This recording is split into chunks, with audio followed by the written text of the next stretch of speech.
پشتونوں کے ساتھ افغانیوں کی دغابازی اور ظلم کی تاریخ۔ افغانوں نے کس طرح پشتونوں کا خون بہایا اور کیسے پشتونوں کو بار بار دھوکہ دیا، حتیٰ کہ افغانی ہونا پشتونوں میں دھوکے کا استعارہ بن گیا۔ آئیں آپ کو آج اس کی کچھ جھلکیاں دکھائیں۔ قیام پاکستان کے بعد پاکستان کے خلاف افغانستان کی ہر سازش اور کارروائی کو پشتونوں کے خلاف کارروائی لکھا جائے گا، کیونکہ پاکستان بھر میں پشتون اچھی طرح پھیلے ہوئے ہیں۔ پاکستان پر پشتون ہمیشہ کسی نہ کسی شکل میں حکومت کرتے ہیں اور پاکستان دنیا بھر میں پشتونوں کا سب سے بڑا ملک ہے۔ ہر محب وطن پشتون کو افغانی پہلا طعنہ رنجیت سنگھ کا دیتا ہے، لہٰذا اسی سے آغاز کرتے ہیں۔ پشاور پر رنجیت سنگھ کا باقاعدہ قبضہ افغانوں کے ہی مرہون منت ہے۔ سن 1823 میں پشاور کے گورنر نے رنجیت سنگھ کو کچھ تحفے بھیجے، جس پر اس وقت کا افغان حکمران اعظم خان طیش میں آ گیا۔ اعظم خان کی افغان فورسز نے پشاور کا رخ کیا۔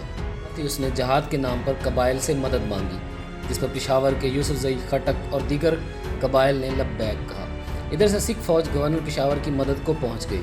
نوشہرہ میں پشتونوں اور سکھوں کے لشکر کا آمنا سامنا ہوا اور جن افغانیوں کے لیے جنگ لڑی جا رہی تھی وہ میدان جنگ سے 3 میل دور کھڑے ہو کر نظارہ کر رہے تھے۔ جنگ ہوئی تو ایک سخت مارکے کے بعد سکھوں کے ہاتھوں پشتونوں کو شکست ہوئی اور جس افغان حکمران اعظم خان کے لیے جنگ لڑی جا رہی تھی وہ وہیں سے بھاگ کر واپس کابل پہنچا، لیکن اس شکست کے بعد سکھوں نے براہ راست پشاور پر قبضہ کر لیا۔ سن 1835 میں دوبارہ افغان حکمران دوست محمد اپنے لشکر سمیت پشاور پہنچ گیا۔ دوست محمد قرآن پر قسم کھا کر آیا تھا۔ ایک بار پھر پشتونوں سے مدد مانگی گئی اور پھر بہت سے قبائل لڑنے کے لیے تیار ہو گئے۔ لڑائی شروع ہوئی اور سکھوں نے افغان فورسز کا گھیراؤ کر لیا تو دوست محمد راتوں رات اپنا لشکر چھوڑ کر واپس کابل فرار ہو گیا۔ افغان لشکر تتر بتر ہو گیا اور ایک بار پھر مقامی پشتون اور قبائلی پشتون سکھوں کے ہاتھ سے کیما بنے۔ یہ دوست محمد نادر خان، طاہر شاہ اور سردار داؤد کا پردادا تھا، جن کے کارنامے آگے آئیں گے۔ افغانی ہمیشہ بنو اور وزیرستان کو اپنا ماتحت علاقہ خیال کرتے تھے۔ رنجیت سنگھ کے خلاف افغانوں کی مدد کے لیے یہاں سے بھی لوگ گئے تھے، جس کے جواب میں جب ان پر رنجیت سنگھ نے حملہ کیا تو کسی ایک افغان کی ہمت نہ ہوئی کہ مدد کو آتا۔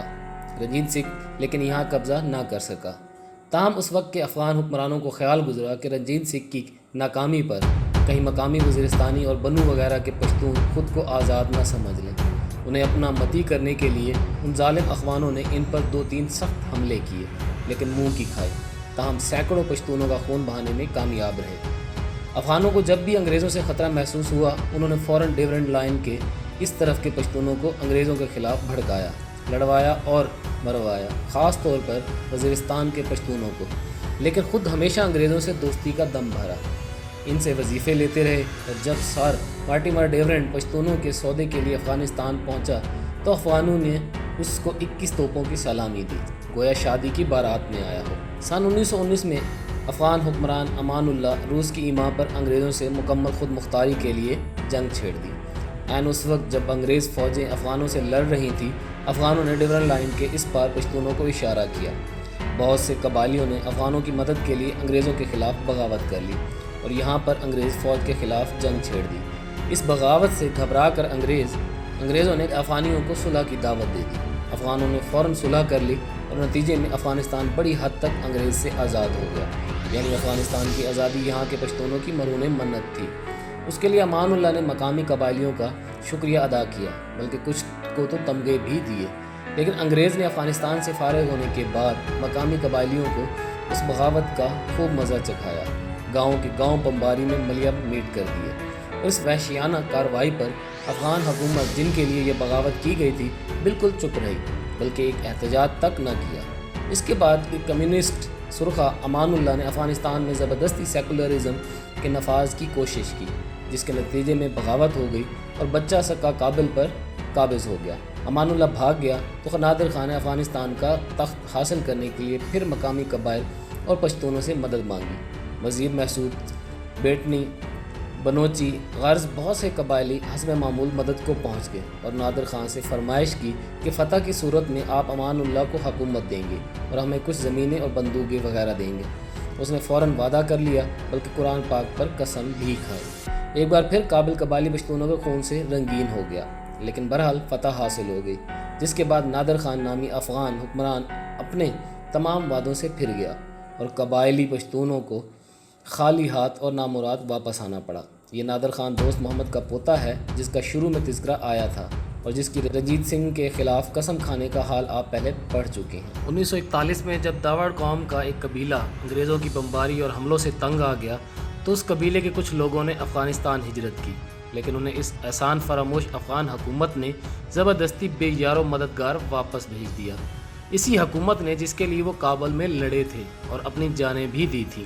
حکومت افغانستان نے قیام پاکستان سے 1 سال پہلے برطانیہ سے مطالبہ کیا کہ اب جب کہ انگریز یہاں سے جا رہا ہے تو صوبہ سرحد کو افغانستان سے ملاپ کی اجازت دی جائے۔ یاد رہے یہ پختونستان کا مطالبہ نہیں تھا بلکہ افغانستان میں صوبہ سرحد اور بلوچستان کی شمولیت کا مطالبہ تھا، جو آج کل سرخی بھی کرتے دکھائی دیتے ہیں۔ قیام پاکستان کے وقت سرحد کے مسلمانوں اور قبائلیوں کو انگریزوں نے جب انڈیا یا پاکستان میں رہنے کے آپشن دیے اور ریفرینڈم کرنے کا اعلان کیا تو اس وقت یہاں پر پاچا خانیوں کی حکومت تھی۔ انہوں نے پشتونوں کو حق خود ارادیت دینے کی پرزور مخالفت کی۔ جب اس پر بات نہ بنی تو افغانستان سے ہدایت لینے والے ان پاجا خانیوں نے لر اور بر کا نعرہ لگا دیا۔ انہوں نے بنو میں ایک جرگہ کیا جس میں مطالبہ کیا کہ ریفرینڈم میں افغانستان کے ساتھ شامل ہونے کا آپشن بھی ہونا چاہیے۔ پاجا خانی سرخوں نے کوشش کی کہ یا پشتونوں کو افغانستان میں شامل کر دیا جائے یا پشتون ہندوستان کی غلامی قبول کر لے، جس پر مسلم لیگ کچھ پشتونوں کا وفد لے کر وہاں گئے جہاں ہندو مسلمانوں پر ظالم ڈھا رہے تھے، جس کے بعد پشتونوں نے پاجا خان اور ڈاکٹر خان کی یہ فرمائشیں یکسر مسترد کر دی۔ یہ بات بھی نہ بنی تو پاجا خانیوں نے اس ریفرینڈم میں ایک تیسرا آپشن ایڈ کرنے کا مطالبہ کیا، چلیں پھر ہمیں آزاد پشتونستان ہی دیا جائے۔ تاہم اس وقت یہ آپشن رد کر دیا گیا۔ دلچسپ بات یہ ہے کہ ریفرینڈم سے چند ماہ قبل جب انگریزوں نے خود ڈاکٹر خان کو یہ مشورہ دیا کہ آپ پشتون نیشنلزم کی بنیاد پر اپنے مستقبل کا فیصلہ کریں تو ڈاکٹر خان نے اواف کیرو کی اس تجویز کو انڈین نیشنلزم کے نام پر رد کر دیا تھا، یعنی کہ ہندوستانیت پشتونیت سے بڑھ کر ہے۔ لیکن بعد میں جب ان سرخ پوشوں کو یقین ہو گیا کہ ہندوستان کے ساتھ کسی بھی طور الحاق ممکن نہیں اور نہ ہی پشتون افغانیوں کے زیر سایہ جانا چاہتے ہیں تو انہوں نے یکایک پختون نیشنلزم کا نعرہ لگا دیا۔ افغانی اور پاجا خانیوں نے دعویٰ کیا کہ اگر پاکستان کے حق میں 30% ووٹ بھی پڑ گئے تو ڈاکٹر خان وزارت سے استعفیٰ دے دیں گے۔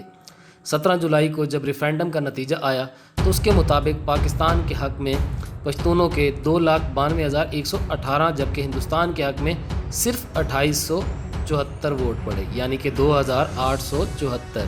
ریفرینڈم کے نتائج کو مسلم لیگ اور کانگریس دونوں نے تسلیم کیا، لیکن افغانیوں نے ان نتائج کو رد کر دیا۔ ساتھ ہی پاجا خان اور اس کا بھائی ڈاکٹر خان نے اپنے استعفے دینے کے وعدے سے بھی مکر گئے۔ اسی عرصے میں غنی خان نے افغانستان کے اہم دورے کیے اور پاکستان بننے سے قبل ہی پاکستان کے خلاف پشتون زلمی کے نام سے تحریک منظم کرنے کا فیصلہ ہوا۔ حسب معمول تحریک کے لیے افغانیوں نے دوبارہ وزیرستان کے لوگوں سے مدد اور افرادی قوت مانگی۔